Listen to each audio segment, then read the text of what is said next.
Bienvenue sur Cinformi News, merci de nous rejoindre. Les filles victimes d'exploitation sexuelle en Italie sont surtout des Nigériennes et des Roumaines entre 15 et 18 ans. C'est ce qui ressort du dossier Les nouvelles formes d'esclavage sur la traite et l'exploitation des mineurs, rédigé par Save the Children. Le rapport confirme la complexité du phénomène qui intéresse dans le monde presque 3 millions de personnes, en particulier des femmes et des enfants. Il y a en Italie 50 000 victimes de traite et d'exploitation, dont presque 1000 mineurs qui ont reçu protection et assistance entre 2000 et 2008. L'implication de mineurs dans des activités illégales concerne essentiellement les Afghans, les Égyptiens, les Bengalais et les Roumains. La demande de main-d'œuvre étrangère de la part des entreprises italiennes devrait augmenter jusqu'à 21,3% en 2010.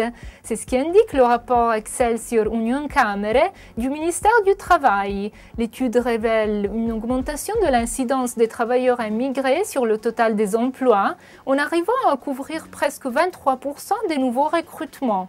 L'embauche possible de 22 400 travailleurs immigrés en plus concernerait surtout les services, le bâtiment et l'industrie. Selon les estimations, le nombre d'embauches de salariés non saisonniers serait plus élevé au sud du pays.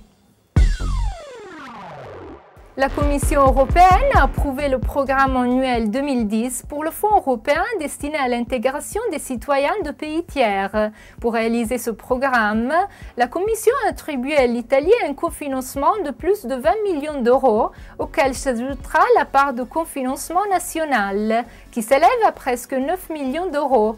Parmi les objectifs prioritaires du programme, citons la formation linguistique et civique, les interventions en faveur des femmes, des mineurs et des jeunes étrangers, les actions d'information, de communication et de sensibilisation et l'implication de communautés d'étrangers les plus nombreuses sur le territoire national.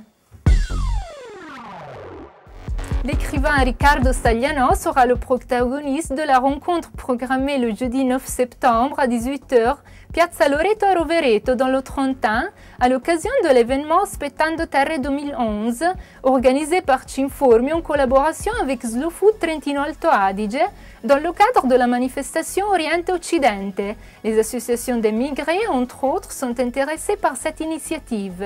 Stagliano présentera à Rovereto le livre « Grazie, ecco perché senza gli immigrati saremmo perduti ». Merci, voilà pourquoi nous serions perdus sans les émigrés, avec la participation de l'adjointe provinciale à la solidarité internationale et à la vie communautaire, Lia Giovanazzi Beltrami. Voilà, c'est la fin de cette édition de Cinformi News.